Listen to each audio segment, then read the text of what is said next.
నేను ప్రస్తుతం టీజీపీఎస్సీ ముందలున్నా, అది టీజీపీఎస్సీ ముందలున్న బార్కేళ్ళు చూడండి ఎట్లున్నాయి. మొత్తం రెండంచెల భద్రత, ఇది ఒక అంచెల భద్రత కాదు. నాకు తెలిసి తెలంగాణ ఉద్యమంలో చూసినాం ఇట్లాంటివి. ఆ పేపర్ లీక్ అయిన ఇష్యూ అప్పుడు కూడా ఇంతగానం చూడలేదు. పోలీసు వాళ్ళ బారికేళ్ళు చూడండి. మొత్తం అసలు ఎవ్వరు అక్కడ దానికి పోనికి ఆస్కారమే లేదు. మొత్తం 3 అంచెల భద్రత కనిపిస్తుంది ఇక్కడ. మొత్తం గేట్లు మూసిపడేసారు. లోపల మరి ఉద్యోగులు ఉన్నారా, అసలు ఈరోజు టీజీపీఎస్సీకి సంబంధించిన వాళ్ళు వచ్చిండ్రా రాలేదా ఏం తెలియదు. బట్ చూస్తే మాత్రం మొత్తం 3 అంచెలు, గేట్ కన్నా ముందు 3 అంచెల భద్రత, 3 అంచెల బారికేళ్ళు. అసలు ఎవ్వరు ఒక్క మనిషి కాదు, పురుగు కూడా లోపలికి పోయే అవకాశం లేదు. అంతమంది పోలీసులు, అంత భద్రత, ఓ పక్క ముళ్ళ కంచెలు, ఇవన్నీ ఏందో అసలు అర్థమైతే లేదు. నిరుద్యోగులు పిలిపించిండ్రు, ముట్టడికి పిలిపించారు. నిరుద్యోగులు ముట్టడికి పిలిపించినప్పుడు ఏ ప్రభుత్వమైనా చేయాల్సింది కనీసం వాళ్ళ ప్రతినిధులతో చర్చలు జరపడం. వాళ్ళు దాదాపు వారం 10 రోజుల నుంచి ఈ డిమాండ్స్ వినిపిస్తూ ఉన్నారు. వారం 10 రోజుల నుంచి ప్రభుత్వాన్ని అడుగుతూ ఉన్నారు. మాకు గ్రూప్ 1:100 పిలవండి, గ్రూప్ 2, గ్రూప్ 3 పోస్టులు పెంచండి, కొద్దిగా పరీక్ష మధ్య గ్యాప్ ఉంచండి అని. కానీ ఆ డిమాండ్స్ మీద చర్చించడానికి మాత్రం ఎవరు ముందుకు రాలేదు. అప్పుడు ఎలక్షన్స్ ముందు ఎవరైతే నిరుద్యోగుల ప్రతినిధులమని చెప్పుకున్నారో, నిరుద్యోగ ప్రభుత్వం అని చెప్పినారో వాళ్ళు ఎవరు ముందుకు వస్తారు. ఒకవేళ నిరుద్యోగులు ఎవరైనా ఇక్కడికి వస్తే అరెస్ట్ చేయడానికి బస్సులు, ఎన్ని బస్సులు ఉన్నాయంటే దాదాపు 10-15 బస్సులు మనకు అటుపక్క ఇటుపక్క మొత్తం పొద్దు నుంచి చూస్తున్నాము. ఇక్కడ ఈ టీజీపీఎస్సీ ముందర ఉన్న రోడ్డు మొత్తం ఎప్పుడు జామే ఉంటుంది. ఎందుకు జామ్ ఉంటుందంటే మొత్తం పోలీసు వాళ్ళ బండ్లే ఉన్నాయి. ఎక్కడ చూసినా పోలీసు వాళ్ళ వెహికల్సే, పోలీసు వాళ్ళకు సంబంధించిన అరెస్ట్ చేసి తీసుకువచ్చిన బస్సులు ఇంకా ఉన్నాయి. అసలు ఇది కాదు, తెలంగాణ ఉద్యమంలో చూసిన సీన్లు, తెలంగాణ ఉద్యమంలో కనిపించిన బండ్లు అవన్నీ కూడా మనకి ఇప్పుడు కనబడతాయి. ఏంటివి? వజ్రాలు. ఏంది, ఎవరైనా ఎక్కువ మంది స్టూడెంట్స్ వస్తే వాళ్ళ మీద బాష్పవాయు గోళీలు ఏదేమనుకుంటున్నారా పోలీసులు, అర్థం కాలేదు. వజ్రాలు లాంటి వెహికల్ కూడా తీసుకొచ్చి పెట్టిండ్రు. తర్వాత వాటర్ కెనాన్స్ తీసుకొచ్చి పెట్టారు వాటర్ కొట్టడానికి. అసలు ఇట్లాంటి సిచ్యువేషన్ ఎందుకు తెలంగాణలో? కొత్త గవర్నమెంట్ ఒక 7 నెలలు అయిపోయింది. నిరుద్యోగులు ఇంత తీవ్ర అసంతృప్తి ఎందుకు వ్యక్తం చేస్తున్నారు? ఆ విషయాన్ని ఎందుకు ప్రభుత్వం అర్థం చేసుకోలేకుందో అర్థమైతే లేదు. నిరుద్యోగులు కొంతమంది వచ్చారు అంటున్నారు. అంటే మొత్తం వస్తే వాళ్ళ మీద ఇట్లాంటి లాఠీ చార్జ్ చేయాలనుకుంటున్నారా, లేకపోతే అరెస్ట్ చేసి తీసుకుపోయి పోలీస్ స్టేషన్లో పెట్టి వాళ్ళ భవిష్యత్తు నాశనం చేద్దాం అనుకుంటున్నారా? నిరుద్యోగులను ఉద్యోగులుగా మార్చాల్సింది పోయి నిరుద్యోగులను ఖైదీలుగానో లేకపోతే నిందితులుగా మార్చాలని ప్రభుత్వం అనుకుంటుందా అనేది మాత్రం అర్థమైతే లేదు. చూస్తున్నాం కదా, వజ్ర 207 పోలీసు ఒకవేళ ఎవరైనా ఫోర్స్గా వస్తే, ఎక్కువ మంది కనుక టీజీపీఎస్సీ ముట్టడికి వస్తే ఆ వజ్రా వెహికల్ దగ్గర నుంచి అక్కడ నుంచి వాటర్ కెనాన్స్ పెట్టి వాళ్ళందరినీ చెల్లచెదురు చేసే ప్రయత్నం. అవతల పక్క చూస్తే అవతల పక్క పోలీసు, అది కూడా అంతే.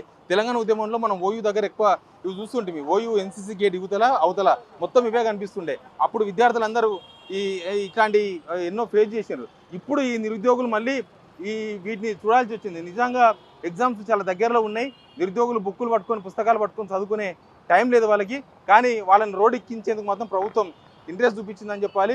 మొన్న ఒక విద్యార్థి, ఒక నిరుద్యోగి దీక్ష చేసినప్పుడు వాళ్ళకి ఇచ్చిన హామీ అంటది గ్రూప్ 2, గ్రూప్ 3 పోస్టులు పెంచుతామని. కానీ గ్రూప్ 2, గ్రూప్ 3 పోస్టులు పెంచడానికి కూడా కనీసం చర్చ జరపలేదు. ఎక్కడ చూసినా పోలీసులే మనకు కనిపిస్తున్నారు ఈ రోడ్లో. ఎక్కడ చూసినా అసలు తెలంగాణ వచ్చిన తర్వాత తెలంగాణ నిరుద్యోగులు మళ్ళీ వాళ్ళ భవిష్యత్తు గురించి, వాళ్ళ ఉద్యోగాల గురించి వాళ్ళు ఈ విధంగా రోడ్ ఎక్కడం అయితే కరెక్ట్గా అనిపిస్తలేదు. గత గవర్నమెంట్లో పేపర్ లీకులు, ఆ ఇష్యూలు అయినాయి. తర్వాత వాళ్ళను, ఆ నిరుద్యోగులను తమ వైపు మలుపుకొని ఎలక్షన్స్లో వాడుకొని రాజకీయంగా కాంగ్రెస్ వాడుకుందని వాళ్ళందరూ కూడా ఆరోపణ చేస్తూ ఉన్నారు. ఇప్పుడేమో కనీసం ఆ నిరుద్యోగులకు అపాయింట్మెంట్ లేదు, మినిస్టర్లు కలిసే అవకాశం లేదు, సీఎం అయితే అసలు కలిసే అవకాశం లేదు. కొంత మీడియాను కూడా నేను మాట్లాడాల్సి వస్తుంది. మెయిన్ మీడియా అని చెప్తున్నారు కదా తెలంగాణలో, ఆ మెయిన్ మీడియా ఏది కూడా పొద్దు నుంచి టీజీపీఎస్సీ ముట్టడికి సంబంధించిన వార్త కవర్ చేయలేదు. కనీసం టీజీపీఎస్సీ కాడ ఏ పేపర్, ఏ ఛానల్ వచ్చింది? V6 వచ్చిందా? మిగతా ఛానల్స్ వచ్చినాయా? మిగతా తెలంగాణలో మేమే నడిపిస్తాం తెలంగాణ అని చెప్పుకునే ఛానల్స్ ఏవి ఇక్కడ కనిపిస్తలేవు. ఇంకా పెద్ద పెద్ద ఛానల్స్ ఏవి కూడా ఇక్కడ లేవు అసలు పొద్దు నుంచి. ఎందుకు? నిరుద్యోగుల గోస వినబడతలేదా? లేకపోతే వీళ్ళు మన బిడ్డలు కాదనుకుంటున్నారా? వీళ్ళ సమస్యలు కూడా ప్రభుత్వానికి చేరవేయాలి కదా, ఇప్పటిదాకా వార్తలు కవర్ చేయలేదు.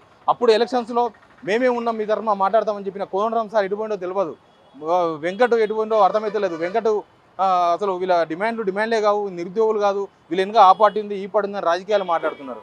అసలు మిగతా రియాజ్ అడ్రస్ లేడు. ఇంకా అప్పుడు ఎవరెవరైతే వాడుకొని రెచ్చగొట్టినరో, అప్పుడు కొంతమంది జర్నలిస్ట్ ముసుగులో కూడా కొంతమంది రెచ్చగొట్టిండ్రు.